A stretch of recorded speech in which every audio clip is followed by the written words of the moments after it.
Guys, before we get started with today's episode, let me give you a brief overview of what Pathmonk is all about before we jumping into the show. So Pathmonk is the intelligent tool for website lead generation. So with increasing online competition, more than 98% of all website visitors typically don't actually end up converting on the website, right? So essentially, your ability to show value and support visitors in their buying journey separates you from the competition. So Pathmonk qualifies and converts leads on your website for you by figuring out where people are in the buying journey and influencing them in key decision moments with relevant micro experiences like case studies, introductional videos, and much more.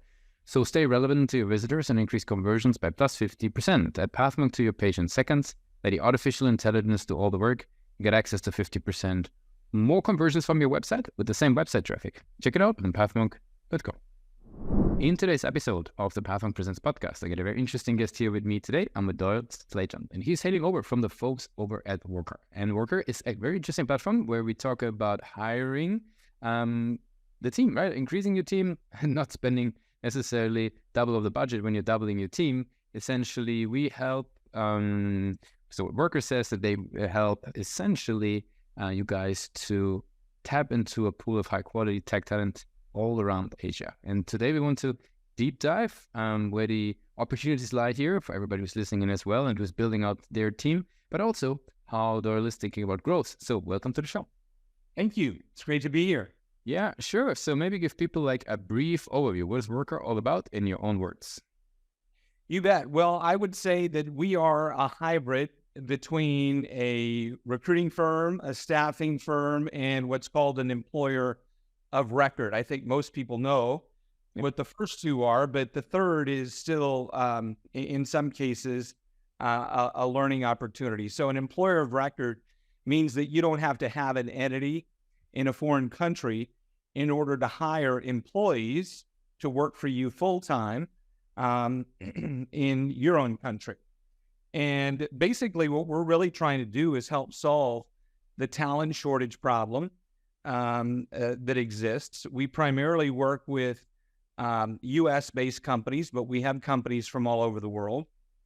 And if I'm just speaking about countries like the United States, the UK, Germany, Japan, etc., there's a talent shortage in a lot of different areas.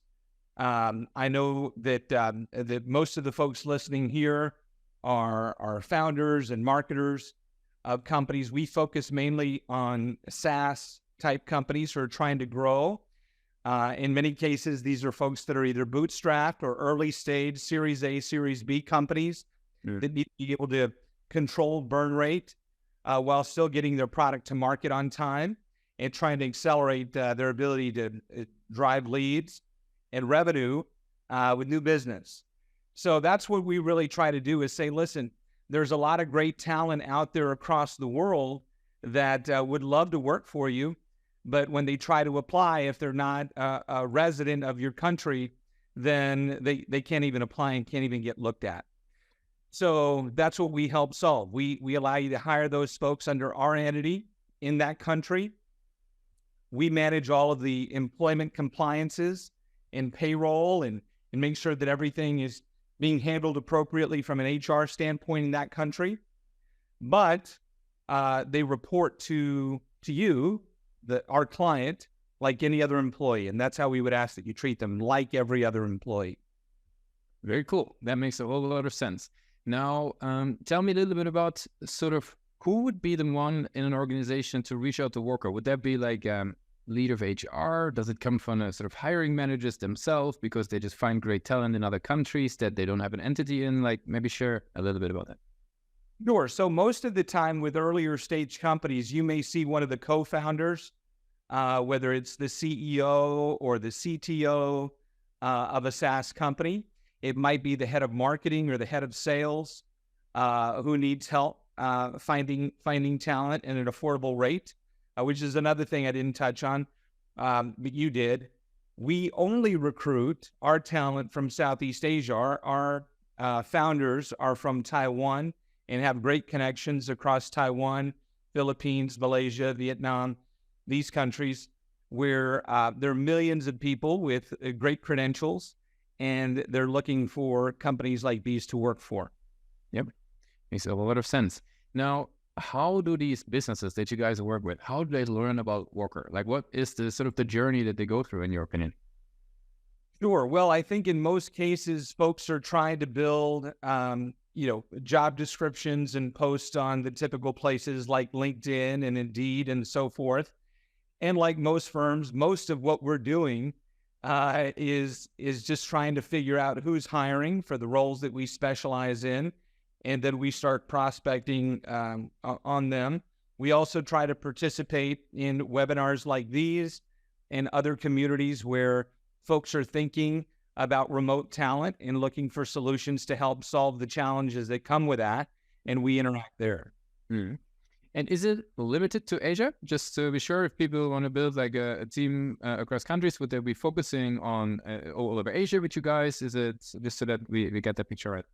Sure, it's a great question. I mean, basically, we were at a point where we were in 80 different countries, and what we realized is there's just too many complexities to be all things to all people. So I called it Operation Ghostbusters. And we said, we're going to focus on a niche market where we know we're really, really good. And we have the network of talent available. So Southeast Asia is where our talent pool is located. Yep. And the advantages of folks in these markets are that they graduated from some of the top universities in the world. They speak great English. It's one of the languages they learned from a very early age. And they're also very loyal employees. So you don't see folks that are turning over a great deal. For example, our engineering placements are about a 95% retention rate with those roles. Mm-hmm. SDRs, which are typically very high turnover roles, also have very high retention rates. Very coachable type of culture. And so we found that that's really the best place for us to operate and be able to serve our customers long term. Very good. Makes a whole lot of sense. Now, how do these businesses learn about you guys? How would you describe their journey? Well, I think one of the things we're constantly working on is, like most companies that are early stage companies like we are, been in business for a few years. I've been here for about a year. We're trying to build domain authority as we speak, so that when people are doing searches for certain keywords in the topics that we've been talking about, can find us more easily. And we're also doing a lot of outbound prospecting, and that's really the journey that they might take. A lot of referrals are being sent to us from our current clients and our investors. Very cool. Now, what role do you think the website plays in their journey? Well, I think it's key. I think it's one of those deals where many companies, just like us, are looking for ways to be able to create a path that the customer can take when they get to your site, that they find their way easily through the interest and the links that they have in mind and what exactly they're looking for. And then the ability to have, I don't know, you're more of an expert in marketing than I am, but I don't know that gated content works very well. And certainly a lot of folks only have bottom of the funnel type of conversion opportunities. So what we're working on is creating a path that would also allow people to log into our product and have a little more of a product-led growth approach. Yeah. Another thing that we're planning on adding to our website at some point is the ability to have a chat function right on the spot where you can connect automatically if you're interested or have questions. Those are some of the things that we're doing. Very cool. Now, if we would be sort of, looking a little bit deeper into your own personal role, like, what would you say would be sort of like typical streams of work, typical projects that you would be involved with? You mean, help me unpack that question. I'm not sure. If we talk about your role, right, within Worker, like, basically marketers always like to understand a little bit sort of, what would be your angle, would be, what part of growth really falls under your responsibility? Well, as is the case with most early stage companies, wear a lot of hats, right? And so ultimately, when I first started, my primary objective was to help drive demand and appointments, and then ultimately to work new prospects through our sales pipeline. Yep. and to close that business. Very process oriented. So now I get the opportunity to also work with our recruiting team to streamline some of the processes we've got there and be able to accelerate how quickly we can find the candidates and present the candidates and get feedback and then ultimately onboard them. So the other thing that's interesting is when you're working internationally, different cultures operate in a different way, right? So I think it's good to have the diverse talent from different countries to say, listen, when it comes to dealing with, leaders in the U.S., you really don't have to ask for a lot of permission. You need to give a recommendation, and if they agree to that, then take action on that, right? So these are the types of things that we're working on as well and that fall under my purview. Very cool. As we slowly get to the end of the interview, I will have some rapid fire questions for you. Are you ready for those? You bet. Very good. What would be the last podcast that you listened to or the last book that you read? Well, the last podcast was probably Joe Rogan. I like listening to his podcast.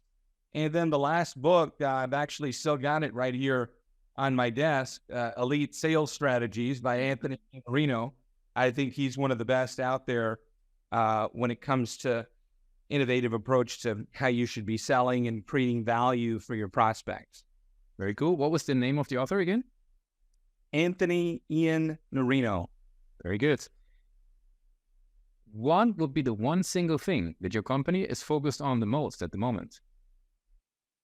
Accelerating growth. Very good. If there would be no boundaries in tech, what would be the one thing that you would change for your role? Quicker appointment setting, easier appointment setting with qualified prospects. I need to add that. If you could snap a finger and one repetitive task would be taken off your plate, which one would that be?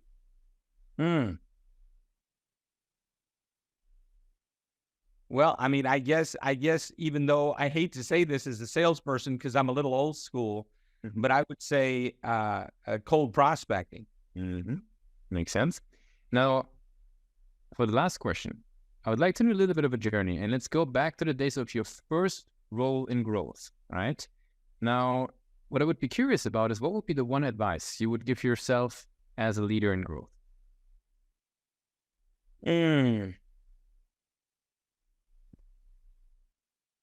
Well, I would say you can't talk to other people the way you talk to yourself. I think we all are motivated differently. And some of us motivate ourselves and have internal conversations a certain way. But I think I learned early on in my career that you've got to understand how your people tick and what they care about, what motivates them, and talk to them that way. Present them with ideas and concepts that relate to the things that they care about most and what motivates them.